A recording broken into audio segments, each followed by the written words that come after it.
Hello and welcome to another edition of Volusia County Issues. My name is Crazy Eddie Colosimo. My guests today are Larry Finari and Tom Blunt. Thank you, gentlemen, for joining me today. Absolutely. Thank you. Happy to be here. We were here last week. We had a lot of good things to talk about. We got a lot more to talk about this week. We've got some issues that are extremely important to the people of Volusia County. And last week, Larry, you got to explain a little bit about what is the HA board, or the HA board as it's supposed to be. Tom, I'm going to let you give us an explanation today for the people who didn't see last week's show. A brief explanation is, what is the HA board? The HA board is a board that was started 23 some odd years ago, where the hoteliers decided that they would petition the state to create a board that would have authority over some taxing monies. And those monies would be generated not from taxpayers, but they would be generated from tourists. So it was a 3-penny tax that was called a bed tax, and that is when a tourist stays in a hotel. At the end, you'll see, and yeah, you'll know when you go to, and lots of communities use this tax. We're not the only one who does it, because you can go almost anywhere in this country and see a bed tax at the end of your bill. So you pay a normal tax, then you pay a bed tax. So the hoteliers agreed to create a bed tax to advertise the area to fill up more rooms. And the HA board is a board that's appointed by the county council. It's made up of 6 minimum, and this is by statute, 6 hoteliers, and then everybody else on that board, which is another 5 members for a total of 11, have to come from the tourism industry. They have had to have experience there and have worked there and have knowledge of the tourism industry. So those 11 members sit over and more or less oversee an organization which we call the Visitors and Convention Bureau, which is where Janet Kersey worked for 20 years. We promoted her to the presidency when Sharon Mock retired, and then she was summarily dismissed without cause by this group that is running the HA board now. What does HA mean? Halifax Area Advertising Authority. That's right. Right. That's what the HA board is. Now, with what's going on in this community, I have renamed it the HA board because, in my opinion, it's a joke. Now, last week, Tom, when we ended the show, you were going on to talk about, you were talking about an issue. Do you remember what it was? Yeah, absolutely. Let's go. I believe there's things happening in this county that the voters need to be aware of. And the HA board is just endemic of some other things that are happening. So there's other issues, and I know we're supposed to concentrate on the HA board, but there's some other issues where, since we lost County Council person Art Giles to retirement and Jack Heyman to retirement, the County Council shifted its direction. Joyce Cusack won an election at large, and that changed the whole mix of that County Council when she got in there. And she was instrumental. She gets 3 appointments to the HA board. That's the way the legislation is written, or the way our rules are written. And she appointed 3 people to that HA board with no experience in tourism, or very little. And Ted Duran is one of the people that was voted in by on a 6-to-5 vote as chairman. He's an attorney who would absolutely, and he has admitted this publicly, 0 big goose egg experience in the tourism industry. Yet he's the chairman. He acts like a dictator. He has been mean to people. Experienced people were leaving the CVP. Our person who was out there trying to bring more meetings and conventions, Sally Gardner, right? Mm-hmm. She, after 20 years, summarily put in her papers and left because she couldn't take the way this man was treating the folks at the CVB. So he's a bully, basically. And he bullied his way through this decision that they made to fire Janet Kersey without cause, without review. There was absolutely 0. Now, the direction of the county, there's other things that have happened. And I think the voters, and I hope your show helps to get this word out. I'm trying. That's what we're here. This county is beginning to act with the folks that they have in place right now. in an imperial manner. They're just seriously just handing down decisions that are not the will of the voters, but the will of these politicians. And let me make a point here. 2012, 6 out of the 7 seats on this county council are up for election. Now, you people have heard me time and time and time again. Vote, vote, vote, vote. And if you don't vote, if all you want to do is sit on your bar stool or sit around the barbecue and complain to one another and you don't get out and vote, then you're part of the cause, not part of the cure. So get out and vote. And by the way, Tom is running for District 4 County Council seat? Presently District 4 County Council. There will be redistricting, so the districts might change. So I don't really know if at the end of the day it'll be County Council 4, but that's Carl Persis' seat. Yeah. And Carl Persis is running for county chair, right, because he's term limited in his district. Right. So I filed my papers for that, yeah. One of the issues that was brought up, that one of the big stumbling blocks, big issues was brought up over Janet when they terminated Janet, was the Shriners.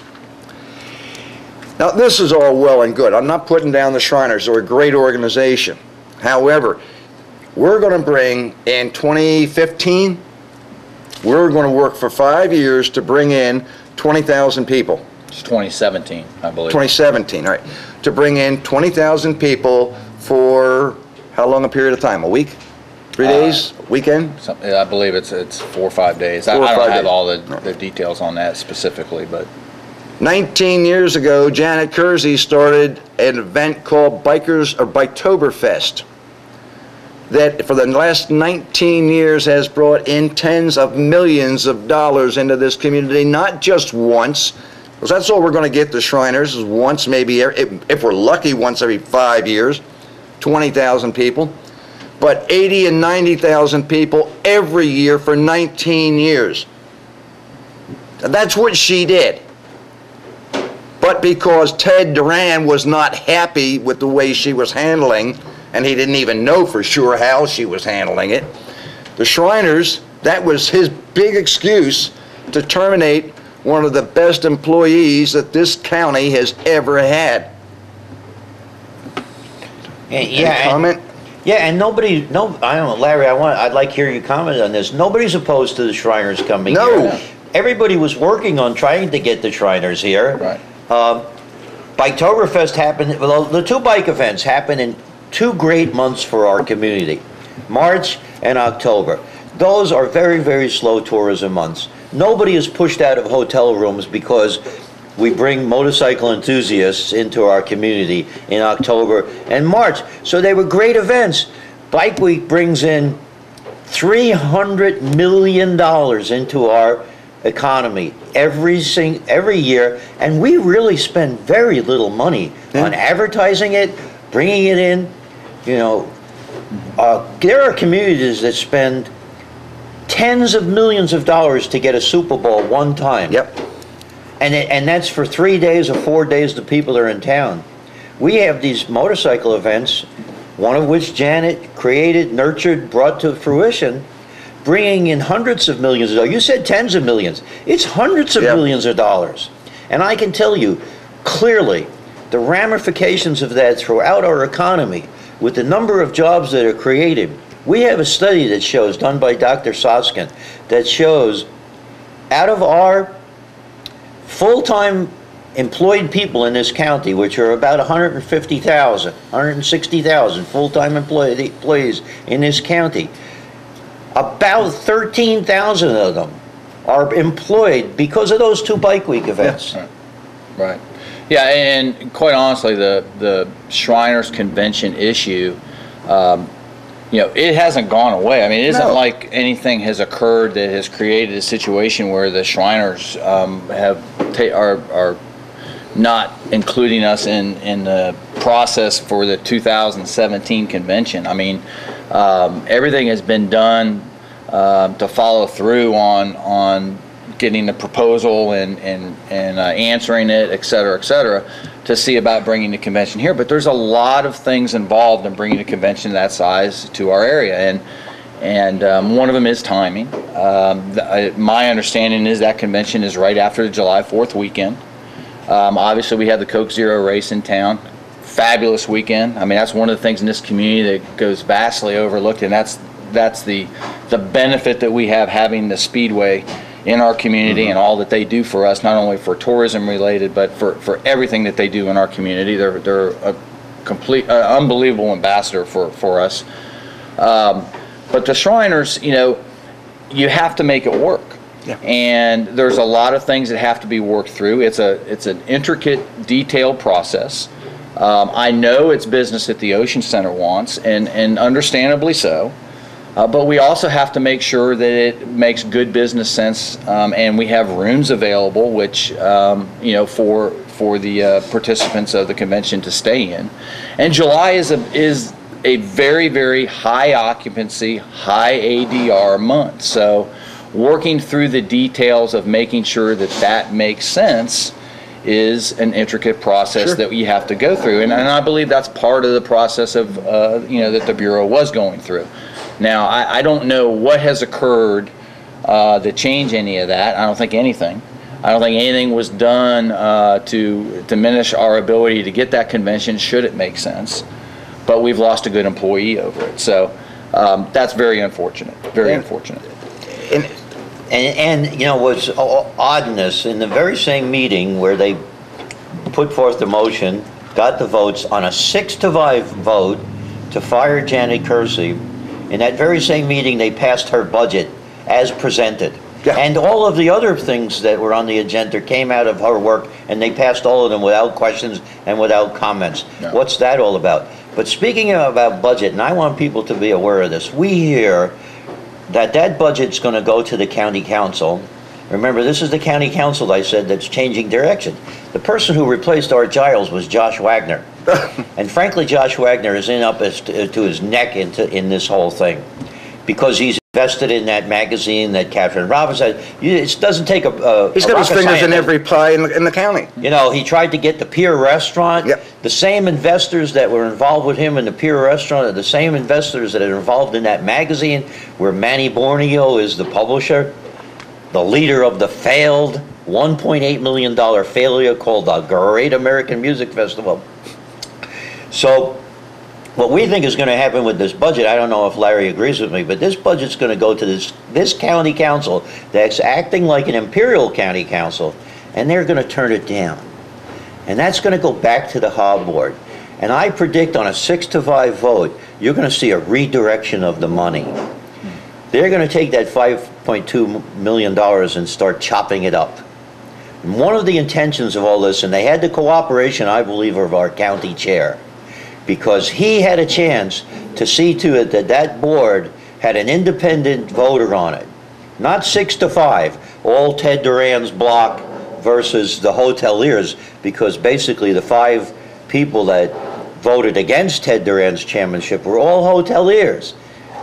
They got their money invested in that industry. Their livelihood. With the exception of the Speedway. With the exception of Speedway. But they're invested in this community.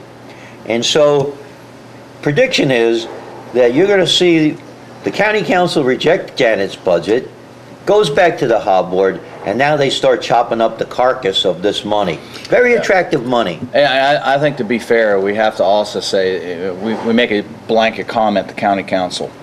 It isn't the entire council. No, there's not. No. Carl Persis has been Good great man. to us. He's been very knowledgeable and very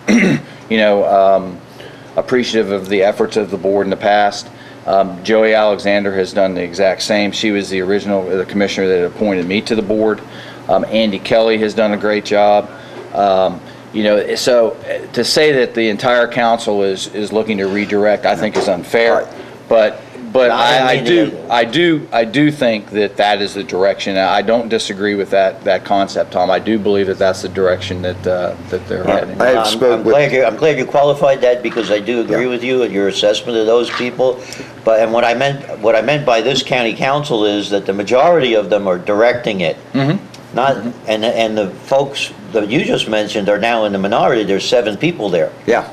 I spoke with Joey Alexander and with Carl Persis at length this week in preparation for the show and for getting some more information and educating myself. I see Janet is, well, for the first step was, well, we put the controlling number on the board. Second step,